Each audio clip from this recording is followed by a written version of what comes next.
This is called Coalesce, the whole arrangement of it.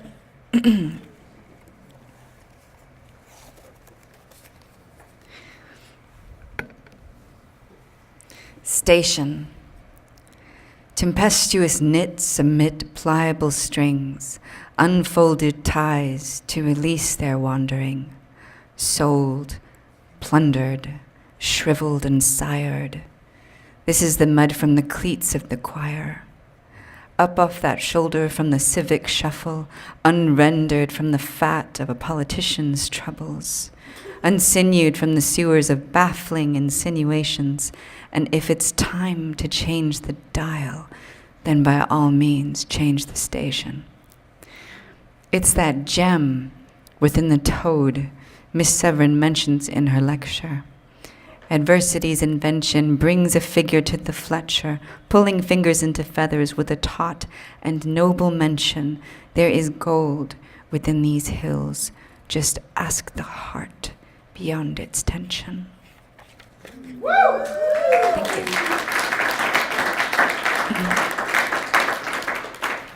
Paper Indignation. I finally decided this is about American pop culture. That's what it reminds me of. But it wasn't written like that. It was just written like normal hodgepodge. My style is very much like just sort of let whatever comes through, come through. And sometimes it makes sense beforehand and sometimes afterwards. So Paper Indignation. American pop culture. The infinite mercy of irrevocable bruises left now no account for my final overthrow. Gossamer moon hung in vexation at the fond fury of recovered idiots. This peculiarity, this sagacious shutter, this intoxicated haunting of fondness, had arrived in fibers of gin-nurtured frame to sip cocoa hues and sharp breaths like collateral. A kind of absurd staccato. Beneath creatures of infancy and outcasts of infamy. Crooked arrow's limbs inflicted beauty by the thump of hooves running out of fingerprints to trace. And knows it. Bitterest perverseness clutches ankle and eyelid alike to burn sweat into that which is hung with paper indignation. Trumpet lilies, spat up deliberately with auspicious train chasm clacks, tempered altitudes bounding, but lilted and open. Perspiration propagating upwards where the troubles hit the pavement, insisting vehemently with documents gripped in little hands, insisting that we knew. We knew. In despondency, all cyan and holy, fragrant as pen and paper gestures between woven pantomime, falsetto of rolling vowels, strained in fixed position until there, in a last torrid glance, with fingernails clipped for sustenance, all their sources howled in the back of the room, unglued like a mad king found maimed, lost and muttering, ranting and rambling to say, I am fox, I am echo, I am hands in the pocket and bark in the rotting nest. I am corners of the room pointing downward towards 4 doors in the back, sporting navel-shaped portals to an unassuming game show where there are prizes but no white teeth, where there are sequins but no applause. Its shimmer is a sordid kind. It bears its own teeth when no one is watching, with timely groomed comb-overs on canonized Technicolor pulpiteers who arrive late and stammer out excuses and come smelling like arcades with wick-trimmed fervor to seize footfalls of cleverness wandering by the wayside, as if their lenses could strip us fast of promises, as if fixed dolly grips could rub off scent of swiveling and shit, as if their applause cues could render up a single, genuine clap. I close my eyes like a lost child, seeking sanctuary from punishment. I haven't been told to go to a corner that didn't exist. Just a round labyrinth without a single cogent meaning, only a cessation of fragments, leaning in to steal my breath, but only to sigh. Thank you. Bouquet of thoughts for Enid. I don't know if Enid's here. I love Enid Osborne. This is my poem dedicated to her. So these are just a flurry of thoughts, one after another, kind of like you would pair food together. These are moments paired together like a bouquet of ideas or experiences. Cool, damp slab of granite underfoot, under palms, under hot face, rivers of pattern locked in stone. Fast approaching naps that arrive in big sweaters after big meals, with the faint sound of dishes lightly clanking, paired well with a glass of distant conversation to garnish the last moment before sleep. Solar plexus expands into silence. Tap shoes that shine in the curio cabinet. Small, white-clawed fauna, almost translucent at the tips of its most dexterous digits, with tiny breaths and a comic alertness. Peach skin fuzz on maple-shaped leaves of I don't know what, but not maple though. Dough rising before beaten down with buttery fists. A tote bulges with 18 magenta ranunculus while the side pockets carry crumbs that still boast about last week's elephant garlic and arugula for guests out of town. Chipped lamp on dresser from old tempers long forgotten. Toddlers muttering quietly to one another in an archaic babble outside, perfectly able to understand. The light swell of radio, of an epic brass ensemble just before a storm of jazz, the good kind. Warm roasted walnut smell and cast iron skillet, a freshly picked hat, a new pair of hands to clasp, and a small fat chihuahua with belly skyward, assured as she always is and saying, yes, it's a great day to be a dog. Thank you. Dirty laundry of atoms. They fly, swift as silk and mischief, seeking honey wombs for broken tasks. Wires crossed an ilk at sunset and stood reeking of color for idle monsoons. Shoals of maps and chromatic fires left at dawn for us in dwindling vapors, cocooned as the kindling just hissed. Tired of the junk in the rooms where the bellows sat and laughed, tunneled from that shadow stomach, hoisted in as vitriolic sweets for jukeboxes as our spines came lengthening to see. Boxes, foals, sculptures, countenance turned awkwardly in alabaster repose, heads jerked in adrenal gland glance, crescendos plummeting through the veins in Clydesdale gallop to make a queried poultice on the very pulpit of your own sentience.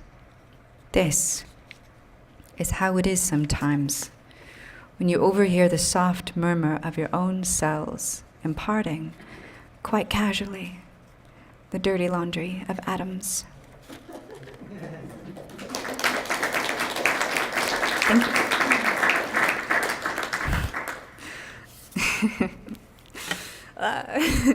Okay, so this is my sex poem. This is what I read at the erotica reading last year. Just getting in that mode. Joie de vivre, which is French for joy of life. Your wide blank palm extended forward with seeming vacancy, and spilled joie de vivre upwards upon spine, absent of gravity, perspiring hope. Our mutually twisted clothing had me gathered up in handfuls that hit like harpsichords to grow freshly swollen hymns in numinous soil, round, dark, slow. Skin woven in a pre-squall pause, pregnant with anticipation until no words will suffice in description. The page insists, yet how does the prerequisite sand describe pearls to an oyster? Nevertheless, ink and paper demand it so. The hair on my neck is arched patiently inside a 19th century Viennese concert hall to hear the first impression of Beethoven's Seventh with French horns for knees. Immersed in a succession of resounded yeses, all pointed angst, pitching off in dead leaves those husks of winter. And so I ask you to speak kindly, spit me up precious hot kinetic truth to shake mane and ache and street and soul, thick with heady abandon for abalone inlaid those patterns under eyelids that make me into Kandinsky's satisfaction, that trade my fingers in like pawns for queens at endgame. Undoing tumult, ensuing sweetness, a potent en passant delicatessen of feral intermittent entrances, vast gazes into crescendo puddle sky-like and unrendered, bound up meaningfully into sheets, and pointing in all directions the way new leaves do, pointing into the sky like the tusks of spring, pointing in all directions, in case we lose our way home the way pasture animals do. They wander past broken postings, unsown by time. Thank you.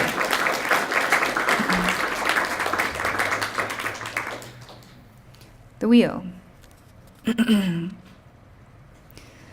Swayed, folded, resplendent hail, refracting boundaries meant for crashing, yielded from the ties undone, distorted from the songs unremembered, tentative fuselages sneering like lipstick on teeth for the yearbooks. A new breeze hones in and perfects this undertow, moves soft as a potter would, spinning lines of wet earth that simple twitch of digit exact as Swiss clockwork or Japanese clarity. Tidy beneath the weighted press of movements and granular wheel murmurs. This is me for the time being. Reeling from having remembered, docile with the spinning, spinning, spinning, spinning, like the Sufis do. Fixed rifts that dip into pressures and past sediment beds of gathered knowledge, where no errors are seen, yet no temple has a solid brick of its complete foundation. This heart is a kiva, which upon opening stumbles up into the sacred, into the landscape of the nameless. Here, my certainties tread upon air with a trust that cannot be grasped, yet nourishes every breath and releases into understanding.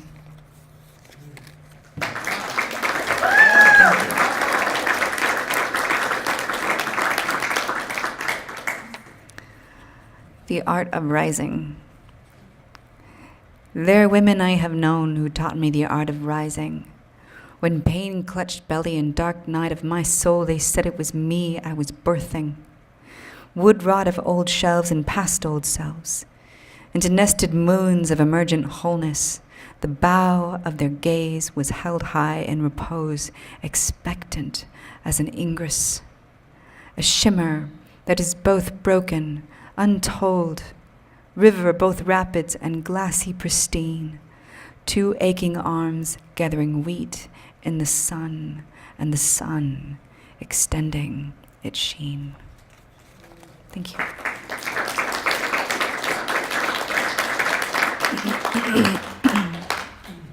Again, this is is my heartbreak poem. It's Silo. It's called Silo. I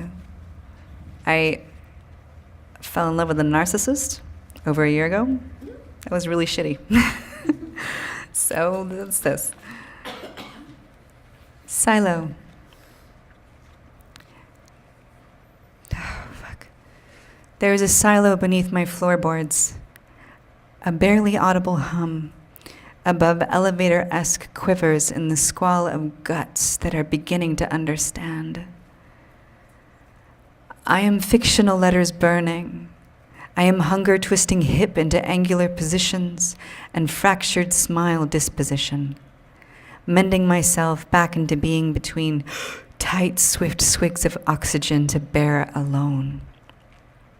I grab the bushes by the thorns, as hard as I can on the softest bit of palm, as slowly as humanly possible, gulping down sounds instead of making them. A headspace now entirely recycled from a burgeoning myth, halos, fettered pulp, eels for X's, choirs for knives and solar plexus that share no scrap of sense between them, not even a post-it note about lidless sleep. Foolishly assuming that a clear bench of huffing lungs could organ my way up those concrete walls to bound skyward of precipice. Still, I stare into the mirror, babbling with disbelief at the image I am confronted with, that pit of truth, sinking into realizations like sandbags where my chest should have been. Arms grasp air but scramble, are only able to clutch upon hot trash smells in hospital rooms for clarity. It turns out the crown you carefully fashioned me was a dunce hat, and my throne was a seat in the back of the room with a piece of chalk in place of a promise. You have made me repeat over and over again in front of the class, someday I will be beautiful to someone. Someday I will be beautiful to someone. Someday I will be beautiful to someone.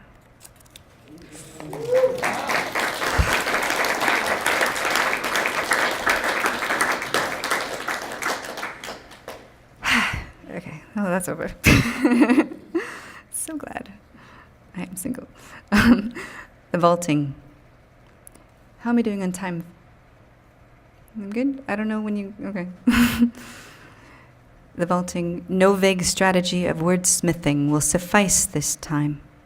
Molted perturbations take a pew between books bound to unbind.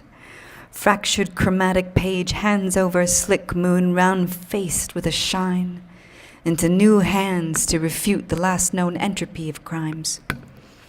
Dusk-nailed metallurgic shoals have birthed out fresh apostasies, unfixed, resilient soaring, dancing hook from knees.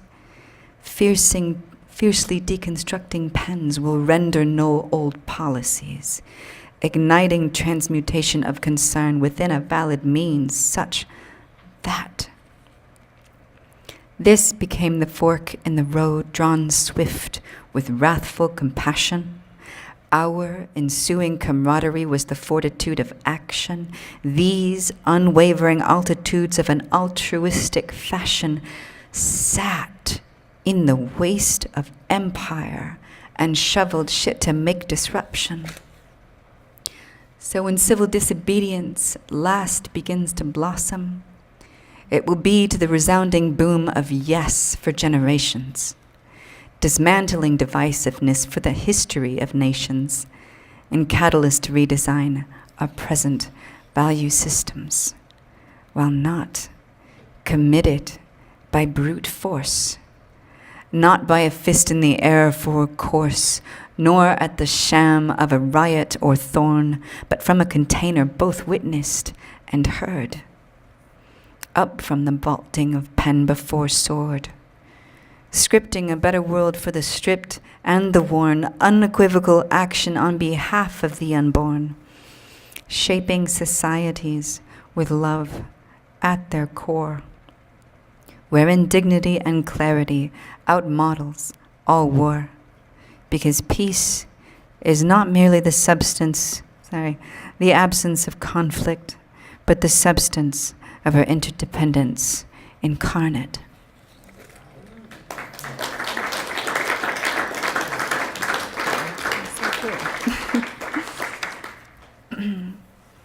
This is my ridiculous poem. It's really, really stupid. It's called Hashtag Hash Browns and DJ Ridiculous featuring wordsmithing. Sorry, I'm just sorry in advance.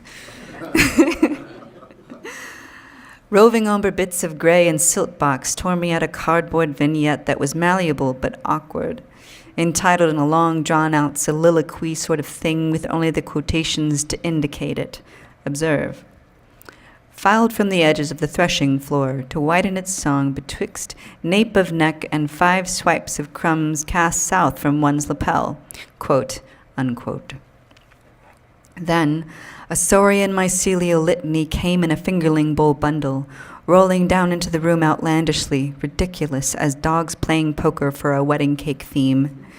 It tumbled in nonchalantly when last I swept the chimney, or Magdalena did, I can't remember. An invisible calico scattered off perturbed from its wrappings, as if some adjective had arrived to plagiarize his spots or, God forbid, trim nails. Meanwhile, up from the floor bundle of consonants, held up greasy millennial hash, brown hashtags, wit-encumbered sushi, the cheap kind, and obese vowels which began to chatter to the furniture, like Pee-wee's fucking Playhouse, except I'm supposed to play along. No script, but fuck it. Magdalena just refused to acknowledge at all with weather talk. It was a bit like watching a polite tourist attempt a conversation in another language, pausing in humorous accident at hesitant intervals, ending the questions with a high, almost languid sing-song intonation. Magdalena and I watched dumbstruck as the bulbous saurian mycelial bundle turned to us, hovered for the length of 7 eyelashes, and without any remarks or exchanges between any of us, spun itself through the window in a wobbling, lopsided syntax of hibberty-gibbet. And that was that. A kind of mesmerizing thing in retrospect. And gave a quick jolt to its tail before dispersing entirely into a landscape of nonsense, quizzical brows and all. I guess I have Camus to thank. He said, absurdity is necessary for happiness. Thank you. Peerless beauty. Peerless beauty exists in the cup of perception. A senseless kind of kindness spills from cup to cup, etches inward to say, yes, we are alive. Picket fence and all. Let the trees remain untamed. Set the horses free. Drink earnestly of books, kisses, family afternoons, and dwell in that warmth of an undesignated gratitude. Let it be a familiar song, wherein we are spun up together in the same tapestry and glint like the souls of Hafiz to Chagall across the heavens of knowing, and with smiling eyes of belonging.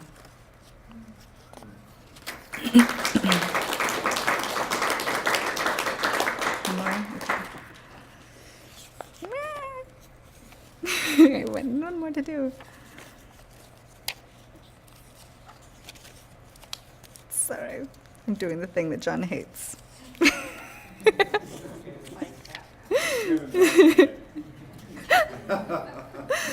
Okay, this is my last poem. Tumescent hands. Pictures of non-sequential consequence thirst urgently to emerge from me when the vigor would not quench. Ample solitude fixed itself on you and spun pauses into spires. Tumescent hands, one red, one blue, held breath, I cut the wire.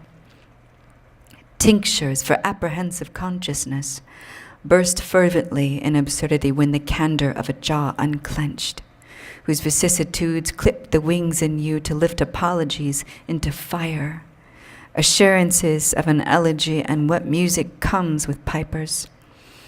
Features of inconsequential sequences, curved inwardly with the audacity of a million non-violent men. Two shining flights, where their eyes should have been. And the whittler came carving a cure for their kin. Creatures sold temperamental cartridges, shot ruthlessly with indignity till the soldier's breath was minced. 8 tiny stars where their heart should have been, but small as waste in thimbles of tin. Sutures for wabi-sabi incidents, whose brokenness was the second act in a broader eloquence, and our scars were maps in a Manvantara sense, and meant to be witnessed and carried and end. Thank you. Thanks so much.